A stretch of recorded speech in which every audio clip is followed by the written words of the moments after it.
So in this video, I'm going to talk about the house hacking strategy. Now, this is different than the other strategies I talked about because rather than buying the property as an investor, we're putting down 25% or so, you are buying the property as an owner-occupant and actually moving into the property.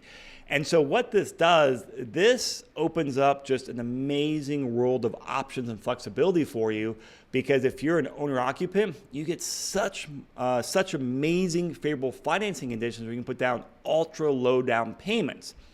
Now, common scenarios are people will buy a duplex or a triplex or a fourplex, live in one unit, or not the other one, two, or three units to other tenants. Or they may buy a house and then live in the master bedroom and rent out the other 4 or 5 bedrooms. They may live in the basement suite and then Airbnb the upstairs, main house. So there's a lot of great flexibility on here, but you do have to move into the property. And what most people do is after 1 year, they move out and convert it to a rental. Because, and make sure you talk to your lender about this, when you buy a property as a primary residence, usually on page, 13 or 17 of the loan contract, it says you're going to live there for 1 year. If you move out before 1 year, you want to make sure you let your lender know that. Now, as a note, I've had a few lenders over the years and a few clients where they actually don't want to live in the property and they want to buy it as an owner-occupant and say they'll live there to get this amazing favorable down payment options, but not live in there. I am not a fan of that because that is mortgage fraud, and there are big consequences on there. So just FYI, I've seen a few people want to do that, and I have heard a couple horror stories about people actually being busted, by committing mortgage fraud, and you just have some big consequences, for that. So make sure you know the rules and make sure you talk to the lender about it and let your team know what your true intentions are. All right, so let's talk about the house hacking spectrum. Deal availability, high. We find all these on the MLS, and this is probably about the most common type of deals we can find on the market. Just so many properties work on here. And if I could frankly go back in time to when I was younger, this is a strategy I would have done in my 20s and early 30s before I started settling down and getting older. Because if you just house hack every year, the wealth accumulation is crazy for what you can build up by house hacking with the ultra low down payments. Time, usually it's a pretty low time because you don't need to go out there and find the deal of the year. And depending on how you operate the property, it may vary on time because we have some clients who just buy it, live in the property, no tenants, no Airbnb, no nothing. They move after a year, then they convert to a rental and hand the keys over to property manager. And of course, there's everything in between depending on what you want to do. Skill set, again, depending on how you want to operate the property, it could be very low to none to medium or high if you're doing an Airbnb. Risk, I call them pretty low because you're buying a house with lots of options and you're buying a house with great financing. Network, you don't need a strong network on here. Your agent and lender can help you out with pretty much everything you need for house hacking. Capital.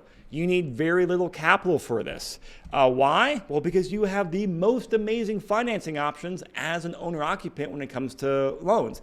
That's what the majority of loans are out there. They are geared towards owner-occupant. So you can do 3.5% down FHA, 0% down VA if you're a veteran. Some markets allow for a USDA agricultural loan. And pretty much the bread and butter of this, what we kind of default underwriting is a 5% down conventional. Now, I could spend 5 hours talking about house hacking. I don't have time in this module, but make sure you connect with your lender and your agent and plug into additional resources to learn about house hacking because you're able to do this. It is a very, very powerful way to go out there and build an amazing rental portfolio. And I call this definitely investing because you're buying and living in a future rental property. Now, depending on how you operate it while you live there or once you move out, it may be that hybrid of business in there as well of Airbnb or medium-term rental. But again, you have options on here. It really kind of comes down to what you want to do.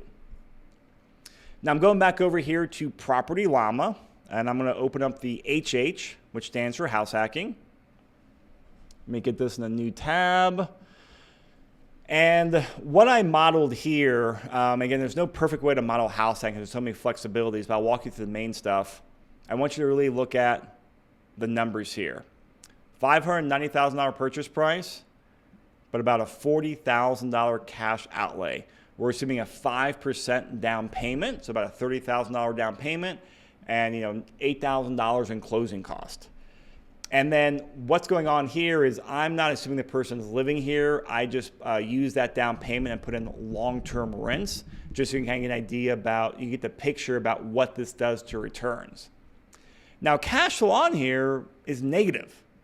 And you might be like, wow, I can't do negative cash flow. Hey, that's fine. Then, there's two things you can put more money down, or you can do a short-term rental or medium-term rental to get more cash flow. Because I underwrote this as a long-term rental with a property manager. So if you simply self-manage this, the property would probably cash flow. Actually, it would cash flow every single month. So you have options on here to make the cash flow work if you want to. But again, I wanted to kind of keep all the variables as close as I could to help you get a broad stroke about how the numbers work in these different strategies. But what you can see here is we are highly levered. 95% loan to value because we put down a 5% down payment. So, $28,000 a year, pretty on par with what we saw for a long-term rental. But here's where it gets crazy. Like a 95% return on your money. Wait, why? Well, it's because we put so little money down. We put we'll say $40,000 down, but we're going to make about $30,000 this year. So that's an amazing return on your money right there. So again, you have to decide, how much cash flow you want or you need. Some people are like, hey, if I can only put down $30,000 and not cash flow much, it's a huge win for them. But this strategy is great, typically for younger people, people without families that can move around every couple of years and actually take advantage of this owner-occupant financing. But I'm a huge, huge fan of this and definitely recommend you dig into this and learn about it because it's a very powerful strategy. Like I said, I don't really live in the world of regrets, but if I could have a time machine and go tell younger Chris Lopez to do one thing, the one thing would be like, go out there and house hack because it is a really simple strategy to execute.